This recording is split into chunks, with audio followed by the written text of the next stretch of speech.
Hello everybody and welcome back to a brand new episode of our NASCAR Heat 5 Next Gen Mod Career Mode. I hope you're all having a great day. Today, we're headed to Talladega. We just arranged a contract option with 2311 Racing for next season, as well as social media based off of the last episode in Bristol. There you see the reactions of a few tweeters after our, beef, we'll call it, with Chase Elliott there. Got a little bit ugly in Bristol, and we kind of made some enemies. Chase Elliott is not very happy with me. Austin Cindric as well, not very happy with me, and both rightfully so. And you're going to hear some reactions as well a little bit later on as we touch down and landed in the Talladega area. Thankfully, the runway that we take off from is right here beside the track, basically. So easy access as we were here ready for the Geico 500 weekend. We got the Bristol colors back on once again as we were getting out for some practice. Now, qualifying, there's no point in qualifying, so I'm not going to actually qualify, but you'll still see the qualifying order. But here we were making a lap or so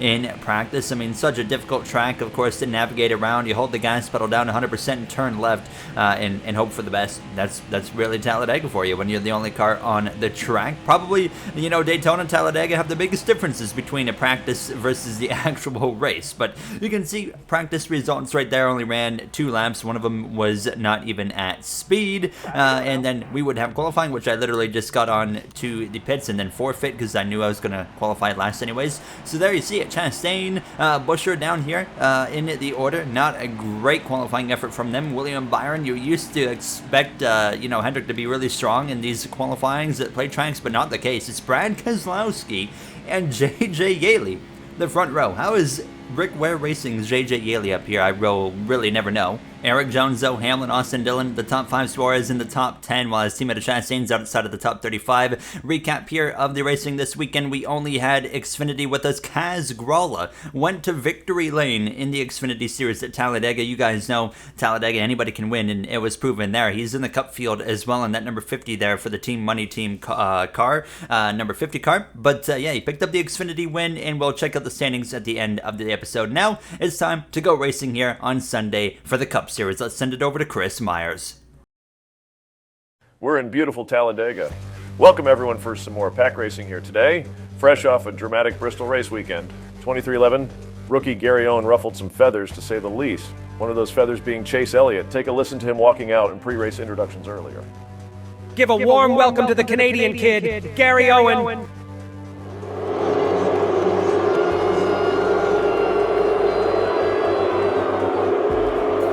Man, that'll get him going now for sure.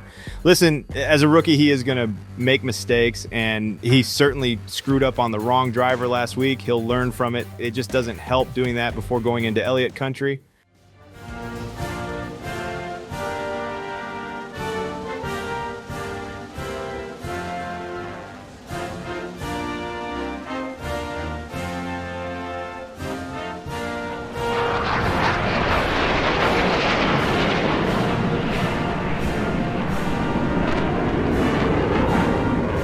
Pre-race ceremonies are done, and we're ready to head down to pit road where the drivers and teams are making their final preparations.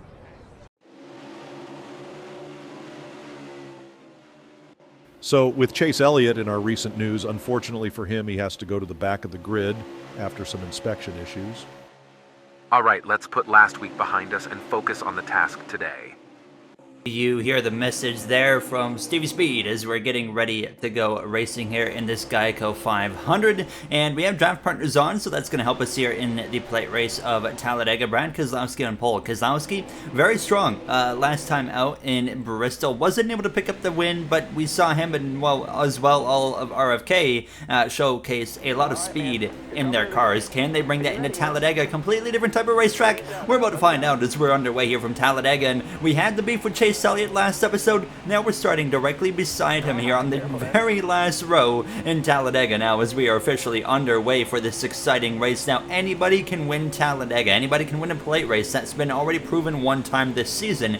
If we remember back to episode number 1 of this career mode, the Daytona 500, we saw Garrett Smithley go to victory lane with Rick Ware Racing. That actually pushed Rick Ware Racing to declare that 15 as full time and try to get that car in the top 30 in points to fight for a playoff spot, which would do them huge things for sponsorship capabilities, and that would have a chance of completely transformed that team. However, we have not seen Garrett Smithley put up consistent enough efforts to remain in the top 30 in points, and now it's looking like it's a guarantee already that he is not going to be able to make it into that top 30 and, of course, make that playoff here now as we come through the tri-oval right behind that 78 of BJ McLeod. But will we see a surprise winner today? It's very possible here, obviously, now as well. So I think odds are I'm going to go with yes, but we'll have to wait and see what happens. Chase Elliott lined up behind me. You see Elliott not really willing to push me, which is not surprising given what happened in the last episode there in Bristol, coming to the end of lap 3, going 3 wide in the middle there. Eric Almirola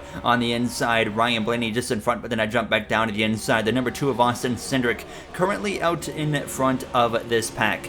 Almirola there, slowing up just a tad bit in front of myself here, as I'm not quite sure what he is going to be doing yet in this career mode, if he's going to retire at the end of the season or go for another season. I'm thinking he's going to stick around for one more, because in my iRacing career mode, I'm getting rid of him at the end of the first season, so I don't want to do everything the same, obviously, but it's pretty easy to differentiate those two career modes as well now, as I got Kyle Busch there tucked in behind me, one of my draft partners there. There's my boss man right there in the number 11 FedEx Toyota Camry, Denny Hamlin on that middle lane right now, trying to work his way forward, and then my actual teammate of Bubba Wallace. Now, we've seen Bubba and myself have consistent, very consistent kind of areas of where we're running, you know, kind of that 10th place to 20th. It's been very similar for both of us, and we find ourselves in similar positions. And points crashing up at the front in turn 3, lap 5. It's Tyler Reddick. He's going to go for a big ride. He's going to go upside down. Huge crash there. Actually got hit in the roof, and immediately the caution flies, as you can expect. And I was actually going to make that an injury scenario. As you're going to see the replay right here, Reddick goes around while leading, a tire blows out, and look at this hit right here. Oh my goodness, a huge crash. And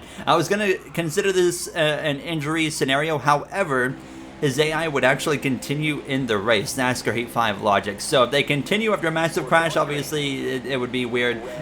So we'll wait and see now as well. I mean, who knows what can happen before the next race. But we continue on as we kick off lap 8. But yeah, stay tuned on Tyler Reddick actually now, to say the least. But 7 laps to go in stage 1. No pit stops necessary. We can make it to the end of the race here on field, or sorry, to the end of the stage on field now, as Almirola stuck in behind myself, Bubba on the inside, BJ McLeod up here in the number 78 car, running in P21 for that Motorsport Games Ford Mustang. Harrison Burton just in front as well down this backstretch. I feel like I've talked a lot about Harrison Burton recently, and just how impressive he has been in that 21 car, and I'm very curious to see, of course, where he's going to, well, end up here by the time we get towards the end of the regular season. And there you see myself going all the way to that 3rd lane. We got Eric Almirola actually committed right here to our rear bumper. He's going to give us a nice push, and I'm going to stay committed on this 3rd lane and try to get that slipstream there from the 42 of Ty Dillon and try to move forward. You see Joey Logano leading on the inside. I believe he won the very first stage of a plate race in this next-gen car in the Daytona 500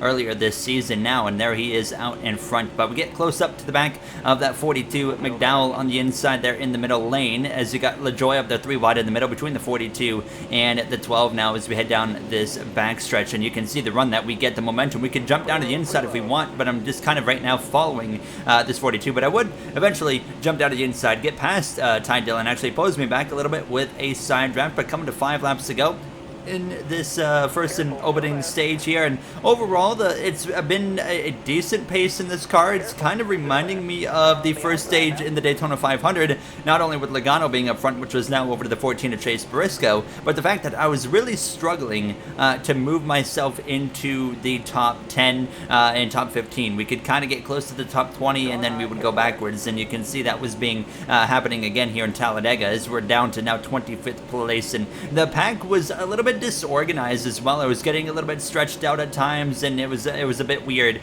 in this mid part of the pack here. I mean, you can see it right here. I mean, if you're on the inside right now, you're going to be struggling to move forward. I say that as Kyle Larson's moving forward, but here I am, 3 wide in the middle, and I got no help whatsoever, so I'm just going backwards. This first and opening stage, it's been a lot of good racing, but it's not been racing that seems to be benefiting me, at least in the last part of this stage. Chastain now going by on the inside as well. We get clear of Almirola, but then I would get tucked in behind this one car. Then I would hook him, or leave him out and hook to the inside here through 3. There's Logano, who was leading a while back, now down outside of the top 20. Harvick to the lead of this first and opening stage. But look at it again. The inside has had nothing going here from about 21st on down, and Kaz Grella is up my inside as we approach this final lap of the stage. Kevin Harvick in command as we cross the line to take the white flag in stage 1. Kurt Busch there tried to slip to the inside of the one of Chastain, couldn't quite make it happen. Now Truex to my inside, just not happy with the positioning of my car in this stage. We would get back down to the inside, tucked in behind the 6 of Keselowski,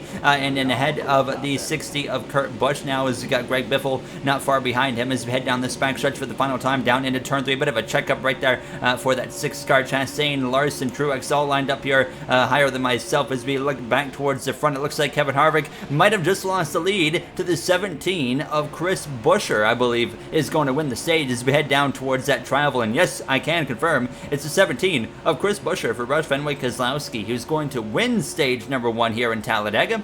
We're going to cross the line. It was a decent 25th. We've got somewhat decent speed in this car, but definitely some work to do. Obviously, not where we wanted to be in stage 1, but there you see Buescher, Harvick, Bell, Burton, Briscoe, Kyle Busch, Suarez, Blaney, JJ Yaley, and Ty Dillon. The top 10 as everybody would pit for 4 tires and fuel, and hoping that maybe we can get a decent pit stop and hopefully line up on the inside as we get ready to go back racing momentarily now. And actually, we gained 2 positions in the pit lane here, so fortunately a position gain and on the inside line here for the restart. We're back on the way for stage 2. Chris Buescher and RFK, they've been improving, and now we are seeing that translate into a stage win here in Talladega. We saw Brian Keselowski very strong in Bristol, and now we're seeing the 17. He ran in the top 10, top 5 at points, top 3 even at one point Bristol, but he did not get the finish that he deserved. He faded hard in the 3rd and final stage at Bristol. I don't even think he finished in the top 20, so it was a bit of a rough ending for Buescher, but he's backing that up with a nice stage win, and I believe, we're going to be in an interesting bubble battle for this final couple spots in the playoffs. I know we're only on episode 10, I think this is race number 10. We're not even halfway through the regular season. But with the way NASCAR works, you have to be focusing on playoffs as soon as possible. And when you're in a 4-star car like myself for 2311, you got to focus immediately because it's going to be a grind. And we're going to be battling against, I think, all of RFK. I think Keselowski's got a shot to make it in after a rough start of the season. I think Buescher's got a shot. I think Kurt Busch as well has a very realistic shot to make it into the playoffs. But they're going to be battling with us because that's who we've been running around as those guys. And our team at Bubba Wallace is not going to be in a situation any different. But speaking of RFK, Buescher falling back, but Brad Keselowski had pushed me all the way up inside the top 10 into the top 5 all of a sudden here in these now final 10 laps of stage number 2. Harvick again out in front, but it wasn't going to last long as I continue to follow these drivers on the inside. Gralla and McDowell to the front here. I'm going to find myself in 3rd place. We're going to go to the inside of the 50, not quite able to make anything happen right there, but then he checks up, and now to the inside of Kaz Gralla I go, the Xfinity Series winner from the day before. We're going to cross the line though, take P2 with 9 to go on the stage, and now the fight is on to go run down Michael McDowell in the number 34. I would love to lead some laps, of course, here in my rookie season. We led a lap a while back in Atlanta, but it was 1 lap. That was it. Now as I'm going to go to the outside, we got help from that RFK Ford Mustang. Surprisingly, he goes with the Toyota, not with his Ford teammate here as we come through the tri-oval. Brian Keselowski, who's got an absolutely luxurious history when it comes to Talladega, has pushed me out to the front here as we have 8 to go in the stage. Immediately though, he backs out of it, and when you're leading with a 4-star car at a plate track, it's very hard to maintain said lead. So I knew that myself leading was more of a temporary thing, at least here in stage 2. I could get really aggressive if I wanted to on the blocking, but I just didn't see a benefit to get aggressive on blocking on lap 5 of 12 in stage number 2. So you can see I lose the lead again to the 17 of Chris Buescher, but it wasn't over because I would get a nice push, I would get clear of other cars around me, and we're going to have a run again down this back straightaway on that number 17 car, stage 1 winner, and he doesn't defend me going to the inside. Just like I didn't defend him going for a move, he's not going to get aggressive early on in this race and defend me going for a move. So up into the lead once again we go. So we were getting some laps led, which was pretty cool, but you can see lap 9, look at this view behind me, it's 3 by 3 by 3. Hard racing, but great racing at the same time. But look at the run that the 12 has on the exit of 4 down this tri-oval now. So Ryan Blaney is going to go to the front my now good friend Chase Elliott as well into the mix there. You see Michael McDowell, Kyle Busch all in this vicinity with us with only 3 laps to go on the stage. And actually we would get to pull ahead of this pack, and they would get pulled back because they were all 3 by 3 by 3 pulling each other back. So we were briefly into second all by ourselves, but then look at this run that Chase Elliott brings with the rest of the pack. He flies past me. Suarez commits to me thankfully in the 99, so we can now stay put in P3. Elliott would go all the way to the lead. He would go up the inside of the 12, pass him as we approach the final lap of the stage. Now clear of Ryan Blaney, myself, looking for an opportunity to pass this number 9. White flag in the air for stage 2. We battled hard last week. We're going to battle for a stage win now. Elliott's not going to cover the inside. Suarez going to give me a push forward. To the lead we go here in stage 2 on the final lap. Could we get our first stage victory of our NASCAR Cup Series career? Yes, we will, because the caution is going to fly on 3/4 lap early, and you can see the order there. So we win our first stage in our NASCAR Cup Series career. Hey, Owen boy. It's Bowyer up in the booth. You got me? Yes, sir. Copy. First stage win right there. Bud, how you feeling? Yeah, pretty good. We had to pass the 9 to do it, so that felt pretty good as well, and the caution coming out early certainly helped, so we'll see what happens here in stage 3. All right, good luck. All right, we're ready to go racing for this final stage. Everybody into the pit lane, aside from BJ McLeod, who brought out the stage yellow. We lost 13 spots in the pits, so I don't know. I'm guessing the AI only took 2 tires or something. Nonetheless, we're back racing, but yeah, I took 4 tires and filled it up on fuel, and we lost all those spots. So I'm not quite sure, because to make it to the end of this race, you're going to need a full tank of fuel. So I really don't know. As you actually see, we get forced 3 wide into turn 1. The 17 of Busher moved up into the second lane. That shoved me wide, and you're going to see the result. There goes the 41, the 23. Everybody in that second lane is going to be able to just quite simply pass me. And we're going to go from winning stage number 2 from a pit stop that puts us down to 14th place. Well, now we're going to have a restart that puts us all the way outside of the top 30 here with about 15 laps of racing to go. Now, fortunately, we have time on our hands to work with, sliding down in behind that 5 of Larson, who's still looking for his first win of the season, the defending Cup Series champion, of course, with the storyline being 2022 to kick things off. Larson hasn't won since that Phoenix race in 2021 where he won the title. 4 wide briefly in front of us there is Tyler Reddick, Bubba Wallace, Logano, Martin Truex Jr. all together as well. We might be 4 wide as we head down into turn 1. We briefly did go 4 wide, but it was very, very brief. Now, Austin Cindric back out in Frontier, but we were actually stretched out a little bit from those guys in front of us, but we would start to reel them back in. I did have Kevin Harvick here in that number 4 car lined up behind me as we head down into turn 1. Back into the top 25 if we complete this pass on the 3, which we do. So, I mean, moving forward, as you can see, the 19 of Truex there in front of us. I'm going to go to the inside, splitting the gap. It's not a big gap to work with the 18, but we do make it happen. Chase Elliott kind of moving backwards a little bit there. He's got a push from Greg Biffle in the 44. Biffle is going to hang him out and actually look briefly to the right side, and now you can see he's going to actually stay tucked in behind him. 4 wide in front of us, and now we're 4 wide. We got 2 lanes of 4 wide racing, or 2 rows of 4 wide. Look at this sight right here, an absolutely beautiful sight to see in Talladega. We are still 4 wide as we head down through the exit of turn 2, still 4 wide as we head down the back straightaway as well, hoping that the 4 of Harvick maybe gives me a bit of a shove down this back straightaway. He did not this time, however.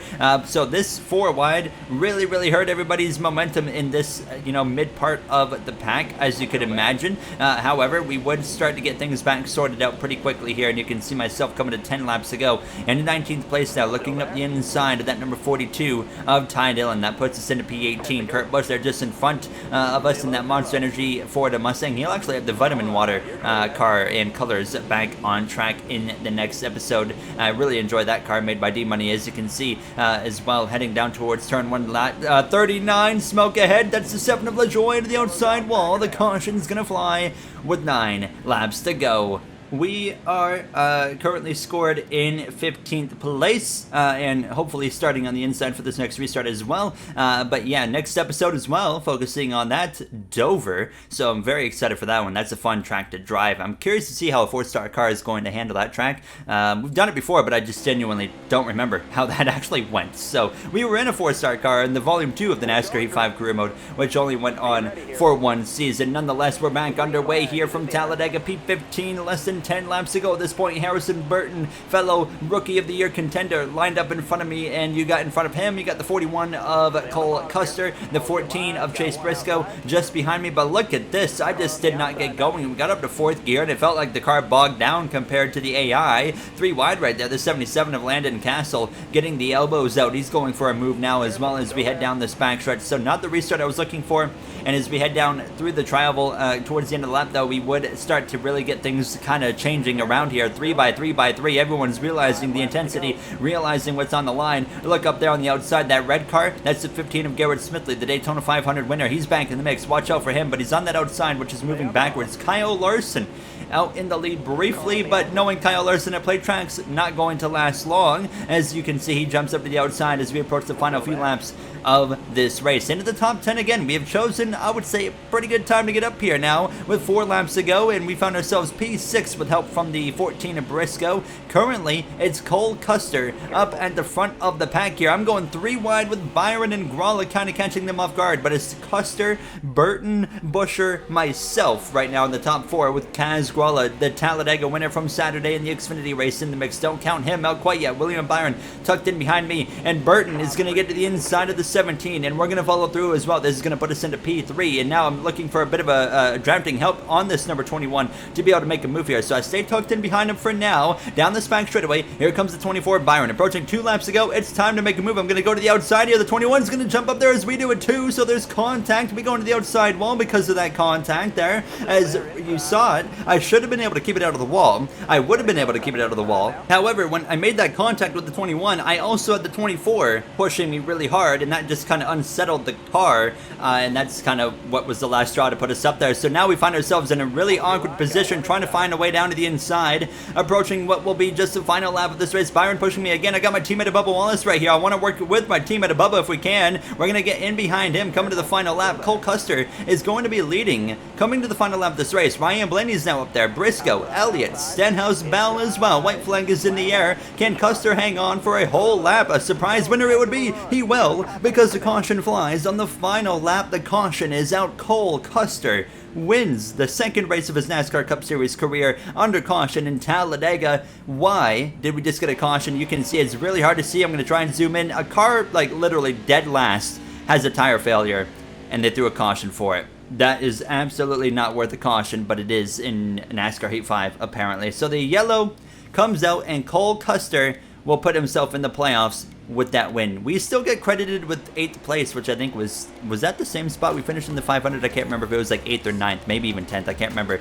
But there you see the rest of the order. McLeod at the back of the grid, and so was Corey LaJoie. So Cole Custer, the surprise winner here today. He's been having a decent season in the 41 car compared to what he did in 2022 in real life, but now he's in the playoffs. I mean, an absolutely fantastic drive. 2 surprise winners, Custer and Haley, in the playoffs right now. We are also above the cut line now after that race, so I'm pretty happy with that. Here's the Xfinity Series grid.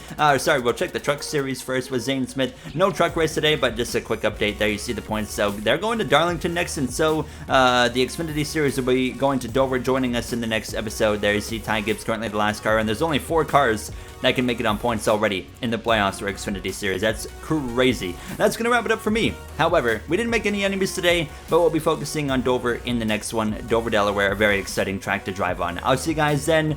Have a great day, everybody.